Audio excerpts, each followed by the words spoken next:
Thank you so much for joining us back at the den today. If you're new to the pack, welcome in, and if you're returning, welcome back. Today we're looking at the medicine cards.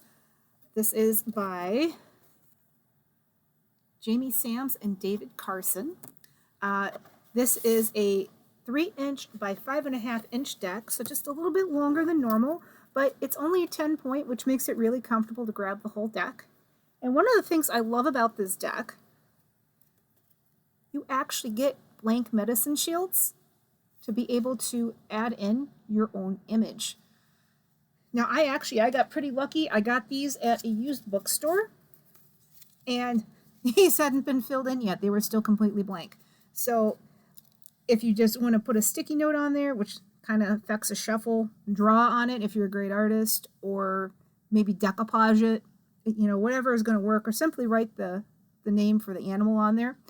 That's up to you. You can choose not to use them, or you can choose to fill them out, put them in there, or you can leave them blank and see what animal comes up in your mind's eye when you see that card.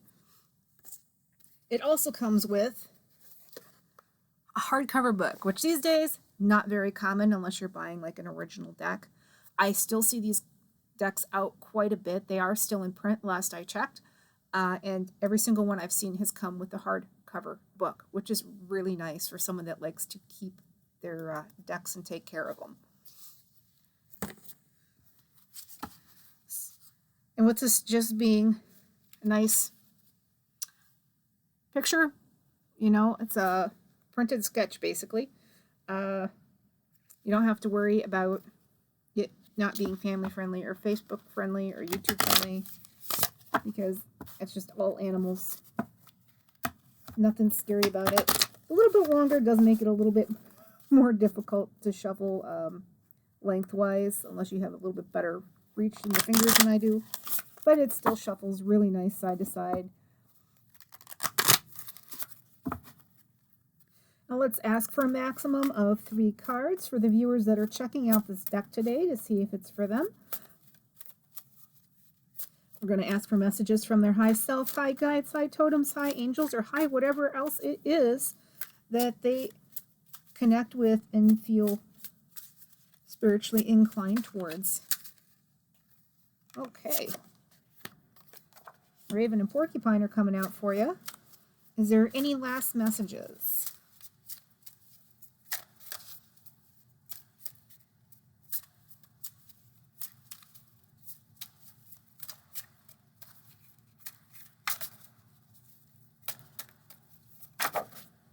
And the bat. Ooh. All right.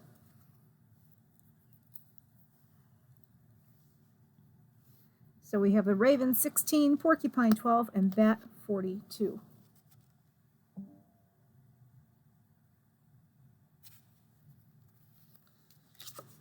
Rather than reference the book, I'm actually going to just sit here and take a moment to see what our animal messengers are guiding us to spiritually here.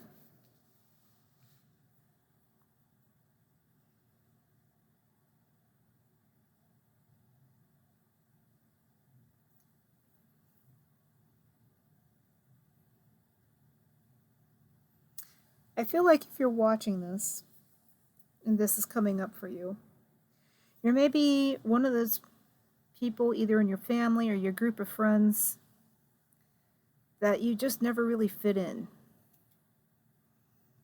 right? The Raven, the Porcupine, the Bat, they all are kind of misunderstood, not necessarily wanted by society in general, and I feel like that really resonates with you. When you're speaking, a lot of people find it prickly, but it's because you're speaking your truth, and they're used to just going with the flow, right? And you're developing your intuition right now. You think about bats, they use echolocation, like a radar. You're also somebody that's more comfortable with the night than you are during the day.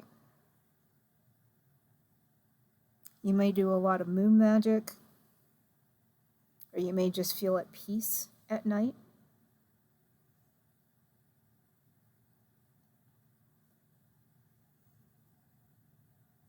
Some people prefer the nocturnal world because it's quiet and most people are sleeping.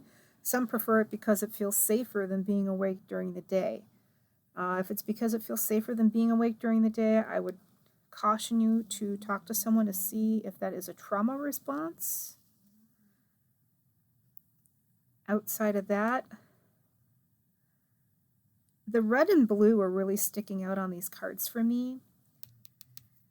Red correlates with the root chakra, and that turquoisey blue is associated with your throat chakra. I'm also seeing the blue jay feather. And I'm seeing a lot of coral.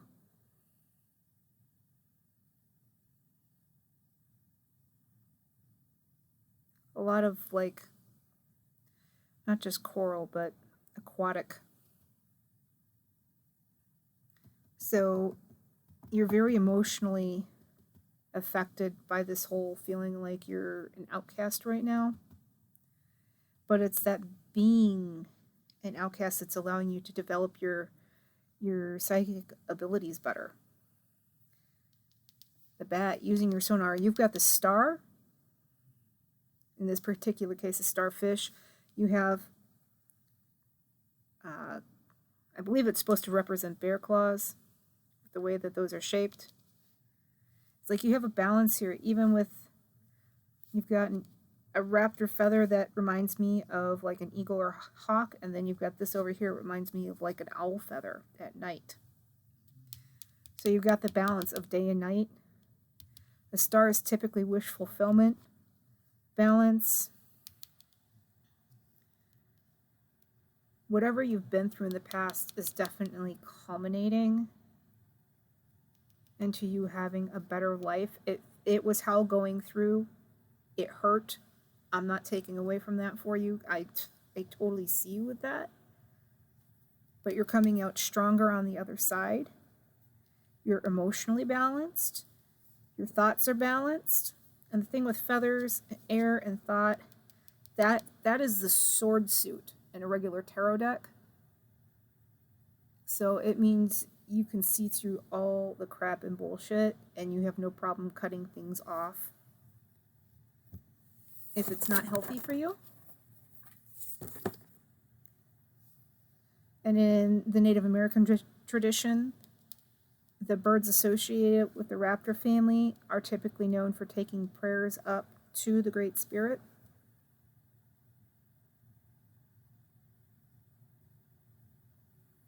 I don't think you realize it yet, but you've got a beautiful life coming. It's not going to be a conventional life, but it's a beautiful life. Keep doing you, sweetheart, because you're going to get there. You are. And you're closer than you think. This feather's shown up twice, both the porcupine and the bat. It's closer than you think. You've got your ancestors behind you. This right here, I don't even know what the heck that's supposed to symbolize. Shown up on both the raven and the porcupine. But I feel like that's representing your ancestors being behind you. Ancestral wisdom, ancestral energy backing.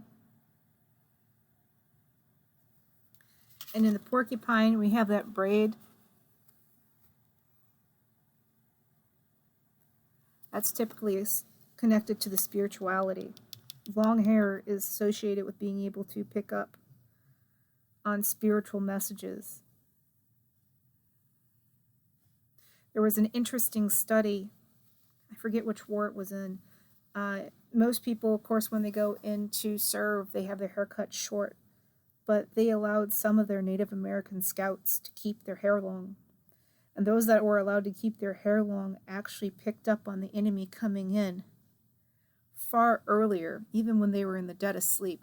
They would wake up and catch that the enemies were coming in. And it has been associated for a long time that the hair is basically kind of like an antenna. It's able to pick up on intentions, on energies coming in before you have a way to verify it for others, but you still pick up on it, right?